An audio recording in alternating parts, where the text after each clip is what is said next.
Hey guys, I am recording the last video of the day on this beautiful March 20th. It is the first day of spring. Today we're talking about an international geopolitical issue when it comes to President Xi Jinping from China, he is now landed in Moscow, Russia, to meet with President Vladimir Putin.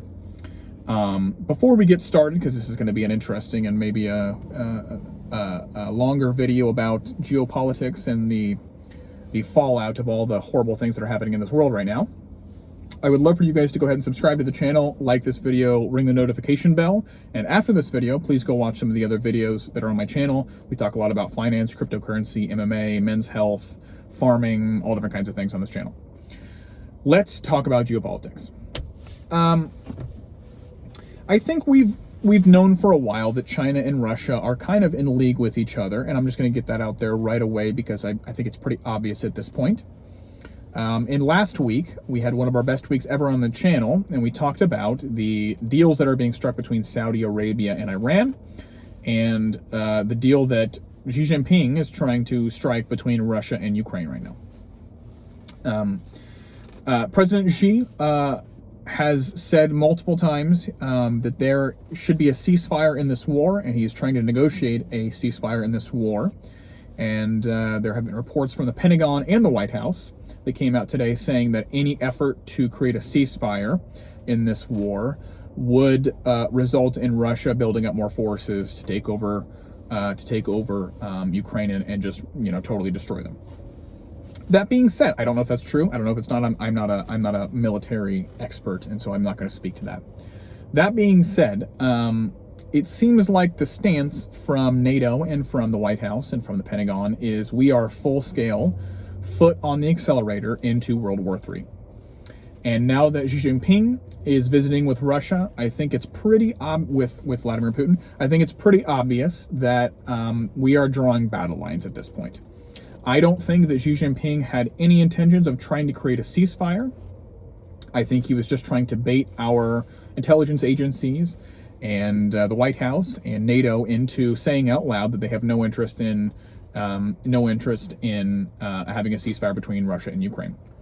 The reason I say that is because I don't think Xi Jinping wants a ceasefire, to be honest with you. I don't think he has any kind of positive intentions going to Russia in order to try to create a ceasefire. If he was being earnest and trying to do that, I would absolutely support a ceasefire so that we can end this war and stop edging ourselves closer and closer to nuclear Armageddon. But I don't think he's earnest. I think that he's just trying to get everyone to lay their cards on the table of exactly where they are. And this situation is kind of letting everyone in the world know that NATO and the United States of America, which is part of NATO, is basically on the side of we are going to fight this war until Russia is pushed all the way back into their homeland at the borders of 1991 and the end of the USSR, back into Russia, give back Crimea, give back all of the land that was taken in 2014, give back all the land that was taken in 2022. And I think that's where people are laying their cards down and revealing who they truly are. That being said, we've had drills here, military drills between Iran, China, and Russia in the Black Sea over the past couple days / weeks, which is signaling a giant coalition of anti-Western and anti-NATO U.S. Sentiment in the world. And now that the deals are being struck with Saudi Arabia and Iran, I think you could see Saudi Arabia making a concerted effort to pull themselves away from the West and to pull themselves away from the United States when it comes to the New World Order. And when I say the New World Order, the new way that I'm going to call them the Axis: China, Iran, Russia. You could maybe add Saudi Arabia in there at this point. They haven't officially done anything that's going to be really bad. India could also be put in there because India is very, very pro-Russian and trades with Russia as one of their biggest trading partners. So we are developing here an Axis versus Allies power where you have NATO and the Allies, Canada, the United States of America. Mexico's not going to be involved because they don't do anything. NATO, Eastern Europe. Japan would be part of that alliance as well, the Allies. versus, like we said, the Axis. And we are pushing on both sides. Like I said, I don't think Xi is earnest at all in his sentiments when he says he wants to bring a ceasefire to this war. I think he's just trying to bring out rhetoric from the White House and from NATO that's basically saying we're not taking any kind of ceasefire. We're not interested in backing out of this. We're not interested in the end of the fighting. He just wants you guys, us. He just wants us to basically say out loud, we're not interested in that. It's time to go to war.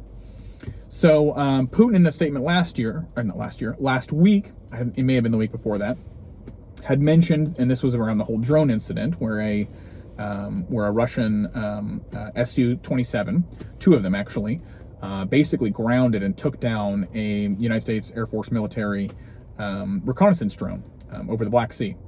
And I think at this point, and Putin has come out and said this, that he believes that the United States of America is a belligerent, meaning is actively engaged in this war, meaning U.S. military hardware and U.S. military lives are going to be spilling into Ukraine soon in order to fight his armed forces.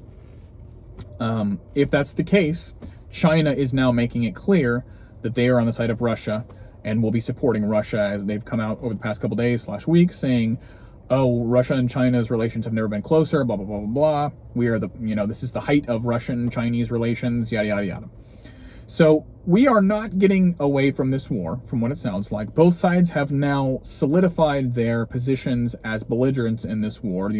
Russia thinks that the U.S. is. The U.S. obviously knows that Russia is a belligerent in this war.